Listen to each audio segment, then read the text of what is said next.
Θέλετε να ακούσετε ή είστε τόσο δημοκράτης που δεν μπορείτε ούτε αυτό? Κυρία Παπαδόπουλε, σταματήστε, άνθρωπε μου, σας παρακαλώ, σας ακούμε, σας είδαμε να τα σπάτε, βάλτε μια τελεία κάποτε. Γίνεται μια δημόσια... Νατάσα, μας ακούς? Καλησπέρα, Νίκο. Ωραία, και εμείς ακούμε. Σας ακούω πολύ καλά, δεν ξέρω αν με ακούτε εσείς. Και εμείς ακούμε πολύ καλά. Η Νατάσα βρίσκεται στον Real FM που σε λίγη ώρα στις 5 θα ξεκινήσει την εκπομπή της. Αυτή που κάνει κάθε απόγευμα ούτως ή άλλως. Νατάσα, τι λες? Ναι, δυσκολεύομαι πάρα πολύ να τοποθετηθώ μετά από τον κύριο, αλλά αναρωτιέμαι... Παπαδόπουλος Νικόλαος λέγομαι, κύριε Γιαμέλη. Γνωρίζω, σας έμαθε όλη η Ελλάδα μετά αυτό το τέταρτο δημοσιότητας, κύριε Παπαδόπουλε. Ναι. Η απορία μου εμένα είναι η εξής. Στο Βυζαντινό Μουσείο εικάζω ότι έχετε πάει. Σας αρέσει? Εκεί έχει εικόνες, έχει...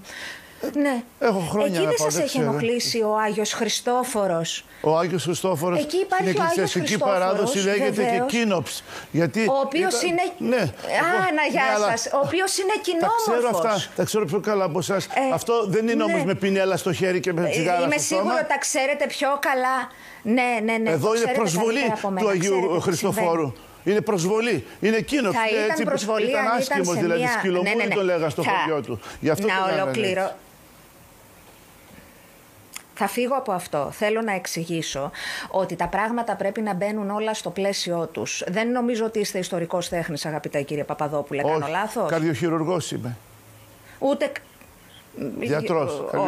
Ωραία. Είστε θεωρητικά λοιπόν ένας άνθρωπος ορθολογιστής, ακόμη κι αν έτσι κάπως μας μπερδέψατε τις προηγούμενες ημέρες. Νίκο, εγώ δεν θέλω να...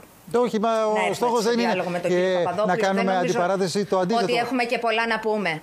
Αυτό το οποίο έχω να πω εγώ και μου κάνει εντύπωση. Τα παιδιά μας να φυλάξουμε. Ναι. Έχουμε να χωρίσουμε, αγαπητέ κύριε, γιατί εγώ υπερασπίζομαι την ελευθερία έκφρασης και την ελευθερία λόγου. Εσείς υπερασπίζεστε τη λογοκρισία, να ολοκληρώσω παρακαλώ. Εσείς υπερασπίζεστε την λογοκρισία και τον βανδαλισμό τον οποίο κάνατε στην Εθνική Πινακοθήκη. Έναν βανδαλισμό ο οποίος προέκυψε και από το βίντεο ότι ήταν απολύτως σχεδιασμένος και συνειδητός και βιαιότατος. Φεύγω όμως από αυτό, γιατί η αντιπαράθεσή μου δεν είναι μαζί σας. Από τη δεκαετία των 90 συζητούσαμε... Από την δεκαετία των 90 συζητούσαμε για τα όρια της τέχνης με αφορμή τον Τζίμι Πανούση. Το 2012 κάποιοι άλλοι χρυσαυγίτες, Παναγιώταροι, παπάδες, τις δικές σας απόψεις τις ξέρουμε πολύ καλά. Έκαναν σοου για το Corpus Christi. Δεν με απασχολεί. Τις δικές μου απόψεις. Αν θέλετε να πείτε τις δικές σας απόψεις, θα τις πείτε και χωρίς εμένα. Δεν θα χάνω εγώ το χρόνο μου να ακούω αυτά που μου λέτε. Κύριε Ευαγγελάτη, σας παρακαλώ, άμα θέλετε να ακούσετε να τελειώσει και μετά όχι. Εγώ θέλω να σας πω, είπατε στο προηγούμενο ρεπορτάζ ότι υπάρχει έγκλημα χωρίς τιμωρία. Όταν τα εγκλήματα, κύριε Ευαγγελάτη, μένουν χωρίς τιμωρία, να την αφήσουμε να τελειώσει. Θα δεχτείτε, κύριε Παπαδόπουλε, και την δική μου άποψη, και η δική μου άποψη λέει ότι και... Η ιεροσυλία της μορφής Παναγίας, αυτό λέει η δική σας άποψη. Θέλετε να ακούσετε ή είστε τόσο δημοκράτης που δεν μπορείτε ούτε αυτό? Από το πρωί αυτά λέτε. Πέστε το άλλη μια φορά να τα ακούσουμε κι εμείς. Εγώ δεν πρόκειται να αλλάξω άποψη. Όταν μου υβρίζουν την Παναγία, τον Χριστό και τα Θεία, θα αντιδράσω, κύριε Γιάμαλη. Εσείς δεν πρόκειται, είστε αμετανόητος. Εδώ συζητάμε για τον άλλο κόσμο. Εσείς, κύριε Παπαδόπουλε, έχετε καταφέρει να μετατοπίσετε τη συζήτηση. Γίνεται μια δημόσια συζήτηση. Κάνατε κάτι το οποίο υποστηρίζετε ότι η Παναγία μπορεί να εμφανιστεί έτσι με σκυλομορφή και με κέρατα στα μούτρα. Κύριε Παπαδόπουλε, θα σας πω ξανά ότι σας είπα. Και είναι τέχνη αυτό. Κύριε Παπαδόπουλε, θα σας πω ξανά ότι σας είπα. Όχι, κύριε προσωπικά με βρίσκουν. Το πάρει κυρία Γιάμαλη στο σαλόνι της, να τα βάλει για φωνάξει τον κόσμο. Με βρίσκουν αντίθετο όλα αυτά, αλλά με βρίσκει αντίθετο και η ιδέα. Αλλά να την αφήσουμε να πει αυτό που θέλει. Να την αφήσουμε να πει αυτό που θέλει. Κύριε Παπαδόπουλε, σας παρακαλώ. Έτσι, έλα Νατάσα. Εδώ δεν συζητάμε, Νίκο, αν αρέσει στον κύριο Παπαδόπουλο, αν αρέσει σε εμένα ή αν αρέσει σε εσένα το έργο του Κατσαδιώτη. Συζητάμε αν εν έτη 2025 μπορεί σε μια έκθεση...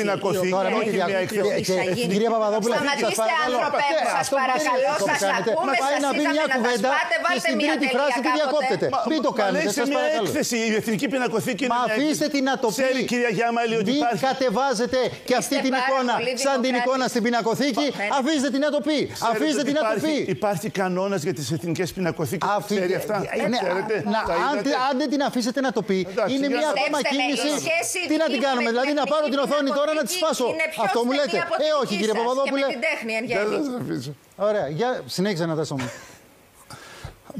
Εντάξει, εδώ ο κύριος κάνει σοου. Εγώ δεν έχω έρθει για να κάνω σοου. Επαναλαμβάνω λοιπόν για πολλοστή φορά και ελπίζω να ολοκληρώσω, να σταυρώσω τη φράση. Η έκθεση είχε τίτλο «Εισαγήνη του αλόκοτου». Είχαμε τη μεγάλη τιμή και τη χαρά στη χώρα μας να φιλοξενούμε αρκετά έργα του τεράστιου Γκόγια. Και αυτός είχε περάσει από ιερά εξέταση στον καιρό του. Στο σήμερα θεωρείται από τους σπουδαιότερους Ισπανούς καλλιτέχνες του 19ου αιώνα. Οι 10 Έλληνες καλλιτέχνες που συνομιλούσαν με τον Γκόγια, που έχει αυτές τις ιδιαίτερες μορφές, κατανοώ ότι οι άνθρωποι σαν τον κύριο Παπαδόπουλο δεν τα γνωρίζουν, είχαν ως θέμα το παράλογο, το αποτρόπαιο και το τερατώδες. Ήταν σε συνομιλία με τα Los Capricios του Γκόγια, που παρουσίαζαν τις δυσιδαιμονίες της εποχής του. Το θέμα εδώ δεν είναι αν μας αρέσει, αν θα το βάλουμε σπίτι μας, το έργο του Κατσαδιώτη, του Γαΐτη ή όποιου άλλου. Το θέμα εδώ είναι αν είναι τη 2025 υπάρχει το δικαίωμα να εκτίθενται αυτά τα έργα, ακόμη και αν κάποιοι, έστω και η πλειοψηφία ημών, τα θεωρεί βλάσφημα. Εγώ λέω ότι αυτό είναι κατακτημένο. Ολοκληρώστε. Να ολοκληρώσω. Το θέμα εδώ δεν είναι κατακτημένο και δεν το συζητάμε αν τελεί υποκατάκτηση το 2025. Τα έχουμε λύσει από το διαφωτισμό αυτά. Και μου κάνει φοβερή εντύπωση και με ενοχλεί και με στεναχωρεί πάρα πολύ που δίνεται με αλφαγιώτα τέτοιο βήμα σε ανθρώπους σαν τον κύριο Παπαδόπουλο, που θέλουν να μας γυρίσουν πάρα πολύ πίσω. Αν τον ένοιαζε τόσο πολύ τον βουλευτή το πώς περνάνε οι Έλληνες, θα ασχολιόταν με άλλα θέματα και όχι με το τι εκθέτει η Εθνική. Με όλα ασχολούμαι. Το γεγονός όμως ότι μόνο η Νίκη έχει τοποθετηθεί μόνο για το δικαίωμα των γυναικών στο σώμα τους και μόνο για το αν θεωρεί βλάσφημους 3 πίνακες, του αρέσουν ή όχι, δείχνει πάρα πολύ καλά ποια είναι η στόχευση εδώ. Θα πω όμως ότι ο κίνδυνος είναι συγκεκριμένος. Στο κοντινό παρελθόν είναι το Σαρλί Εμπντό και πιο παλιά είναι οι Ναζί που ξεκίνησαν με την εκφυλισμένη τέχνη να απαγορεύουν αρχικά πίνακες, μετά έκαιγαν βιβλία και στο τέλος ανθρώπους.